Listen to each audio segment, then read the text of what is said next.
Сөз күші теориясы. Сөзінің күші бар, һәм кеше нәрсә дип әйтә, шул әйбер тормышка аша.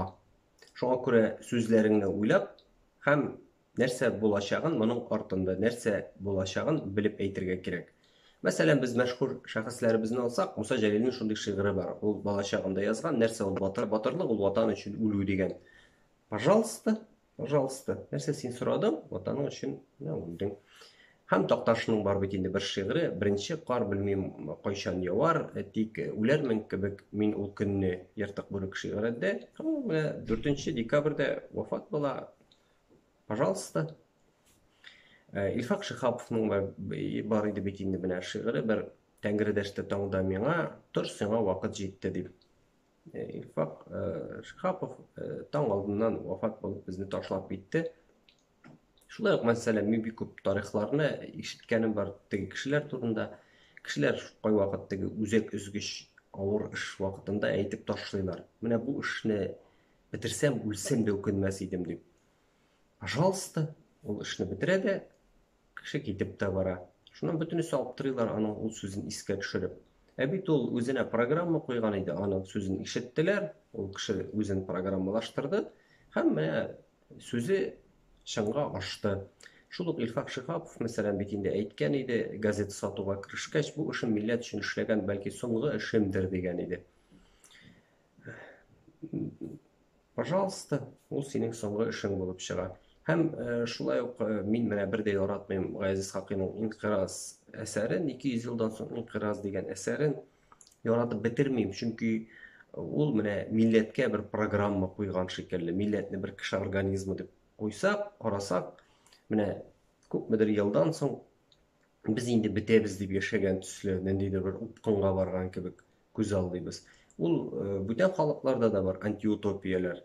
Әмма аларда теге антиутопияләр күп булгачтан, алар бәлки теге буташып калалардыр, планлаштырып утыручы сүзнең көчен исәпләп утыручылар.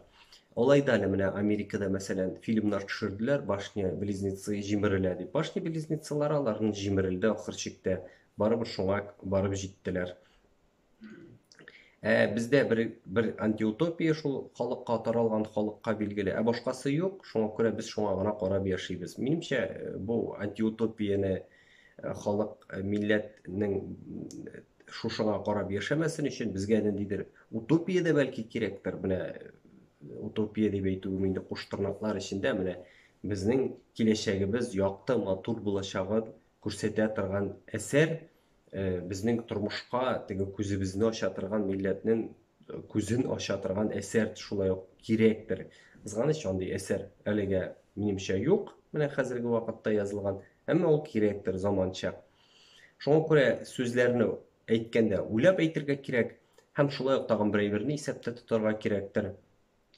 Анда теге башта синең сүзләреңне язып утыра торган программистлар синең башыңда утырган туры мәгънәсендә генә аңлый, судтагы кебек. Судта да бит менә мәсәлән киная, ишарә кабул ителми, сүз туры мәгънәсендә кабул ителә.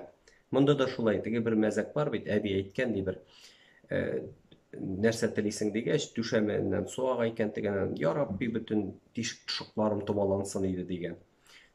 Пожалуйста, әмма син бит нинди тишек тышыклар икәнен әйтмәдең. Әбинең тамагы шешкән дә, тамагы томаланган да, вафатта булган.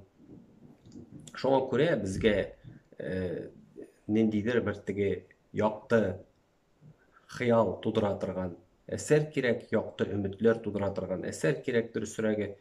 Һәм сүзеңне әйткәндә уйлап әйтергә кирәк. Чөнки бит менә мәсәлән Коръән дә ул уку дигән сүз. Шулай ук менә Библиядә ул башлана, вначале было слово дигән. Беренче сүз әйтелә, аннан соң гына гамәл.